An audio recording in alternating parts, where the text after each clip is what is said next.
Zardushtiylik shak-shubhasiz dunyodagi eng qadimgi va nufuzli monoteistik dinlardan biri.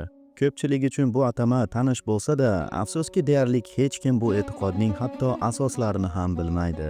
Shu sababli men bu videoda Zardushtiylik nima, qachon va qanday paydo bo'lganini aytib beraman.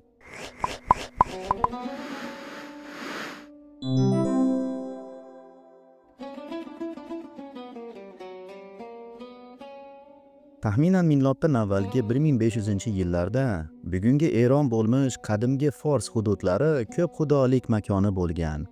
O'sha davrlarda dunyo bo'ylab butparastlik, qurbonlik marosimlari va turli xil xurofotlar oddiy hol bo'lgan. Shunday boy, ammo tartibsiz diniy manzarada Zardusht yoki Zoroastr ismli bir rohib yashagan. Rivoyatlarga ko'ra, u ham butparast bo'lsa-da, boshqalardan muhim bir farqi bo'lgan. U xurofotlar va hayvon qurbonliklarini rad etib, ilohiylikka faqat sof tafakkur va axloqiy hayot orqali intilish targ'ibotchisi bo'lgan. Bir kuni Zardusht hayoti butunlay o'zgaradi. Taxminan 30 yosh atrofida daryodan suv olayotganida Zardushtning oldida o'zini Vohumana, ya'ni yaxshi fikr deb tanishtirgan nur-simon bir mavjudot paydo bo'ladi. Bu mavjudot Zardushtni haqiqiy va yagona Ahura Mazda, ya'ni dono Parvardigor huzuriga olib boradi. Ahura Mazda Zardushtga koinot haqiqatini, olam, ezgulik va yovuzlik o'rtasidagi kurash holatda ekanligini va bu kurashda insoniyat o'rni nihoyatda muhimligini oshkor qiladi. Hayratda qolgan, lekin shu bilan ilhomlangan Zardusht uyiga qaytadi va ushbu vahiy haqida oilasiga aytib beradi. Uning oilasi Zardushtga ishonadi va bu vahiyni odamlarga targ'ib qilish muhimligini aytadi. Va shu bilan ushbu kundan boshlab u yagona asl xudoga, Ahura Mazdaga bag'ishlangan yangi yakka xudolik e'tiqodini targ'ib qila boshlaydi. Jamiyat uchun yangi bo'lgan yakka xudolik targ'iboti oxir-oqibat Zardushtni hukmron ko'p xudolikka va mahalliy rohiblarning obro'siga qarshi chiqishiga olib keladi. Bunga sabab u o'z ta'limoti bilan har bir shaxsning iroda erkinligi, axloqiy mas'uliyati va asha va druj, haqiqat va yolg'on o'rtasidagi kurashni ta'kidlagan. Ba'zilar bunday g'oyalardan ta'sirlangan bo'lsa-da, aksariyat, ayniqsa mahalliy kohin va rohiblar bunday ta'limotni radikal va jamiyat uchun xavfli deb tamg'ilagan. Shu bilan o'zining an'anaviy xudolari va urf-odatlariga chuqur bog'langan jamiyat Zardusht va uning oz sonli izdoshlariga tahdid va hujumlar qila boshlaydi. Bunday qiyinchiliklarga qaramay Zardusht taslim bo'lmaydi va o'z dinini targ'ib qilib butun mamlakat bo'ylab kezishni boshlaydi. Vaziyat Zardushtning targ'ibotlari Sharqiy Eron hukmdori Shoh Vishtaspa saroyiga yetib borganda o'zgaradi. Shoh Vishtaspa Zardusht ta'limotidan ta'sirlanadi va uning diniga iymon keltiradi va o'z navbatida shoh bu din targ'iboti uchun hissa qo'shishga qaror qiladi.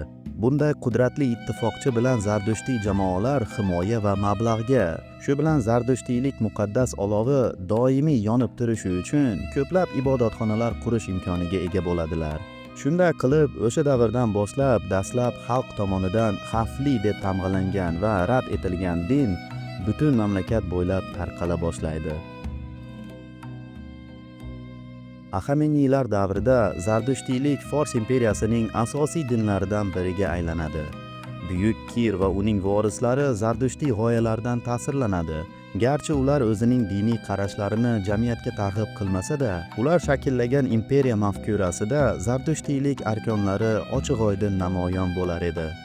Asrlar o'tib, Sosoniylar imperiyasi davrida Zardushtiylik eng yuqori cho'qqisiga chiqadi. U davlat dini deb belgilanadi. Zardushtning madhiyalari, gatalar va uning marosimlari muqaddas yozuvlarga kiritiladi. Rohiblar iyerarxiyasi shakllanadi. Olov ibodatxonalari esa butun Fors hududlari bo'ylab tarqaladi. Yuqori rohiblar, ya'ni dastur va mobedlar siyosiy hokimiyatga ega bo'ladilar va shu bilan diniy qat'iylik o'rnatiladi. Zurvanizm, moniylik kabi oqimlar va masihiylik va animizm kabi dinlar qonun bilan ta'qibga uchraydi. Milodiy 7-asr o'rtalarida forslar Rashidunlar tomonidan zabt etilgach, Zardushtiyy ibodatxonalar ko'plab bosimlarga uchraydi.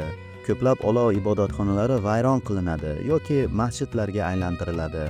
Islom bosimi ortgan sari ko'plab zardushtiylar taqibdan qochish uchun muqaddas matnlarni yoqib yuborish yoki yashirishga majbur bo'ladilar. Siyosiy himoyadan mahrum bo'lgan zardushtiyy jamoalar muqaddas yozuvlarni asrab qolishda qiynaladilar va shu bilan dinini saqlab qolish uchun og'zaki an'analarga tayanishga majbur bo'ladilar. Garchi e'tiqod singan bo'lsa-da, u butunlay yo'qolmaydi. Parsi nomi bilan tanilgan zardushtiylar oxir-oqibat Hindistonning janubiga ko'chib o'tishga muvaffaq bo'lishadi. Dinlarga nisbatan ko'proq bag'rikeng bo'lgan Hind va keyinroq Britaniya hukmronligi ostida ushbu parsiylar asta-sekin o'z dinidagi og'zaki an'analarini va marosimiy sharhlarini yozib olishga va shu bilan biz hozir Avesto deb ataydigan matnlarning ko'p qismining tiklanishiga muvaffaq bo'lishadi. Zardushtiylik yagona xudo, axloqiy tanlov va qiyomat kuni kabi asosiy g'oyalarni ilgari surgan birinchi dinlardan biri. Ushbu tushunchalar soyasi keyinchalik, garchi ular rad etsa-da, Iudaizm, Masihiylik va Islomda namoyish bo'ladi. Zardusht ta'limoti 3000 yildan ortiq vaqt davomida ko'plab tarixiy sinovlarni boshdan kechirganiga qaramay, uning muqaddas olovi yonishda davom etmoqda va uning izdoshlari hanuz uning yaxshi fikrlar, yaxshi so'zlar va yaxshi amallar vasiyatiga amal qilib yashamoqdalar. Hey, salom. Men ushbu kanal muallifi Toddman. Videoni ushbu joygacha tomosha qilganingiz uchun katta rahmat. Aytgancha, mening kimligimni bilishni yoki jamoamizning bir qismi bo'lishni xohlaysizmi? Bunday holda mening boshqa ijtimoiy tarmoqlarimga obuna bo'ling. O'sha tarmoqlarda men tomoshabinlar bilan muloqot, kundalik bloglar va tanlovlar o'tkazaman. Sizni tinch qo'ymayotgan savolingiz bormi? Izohlarda qoldirib kanalga obuna bo'ling va kelasi videolarda javobingizni kutib oling.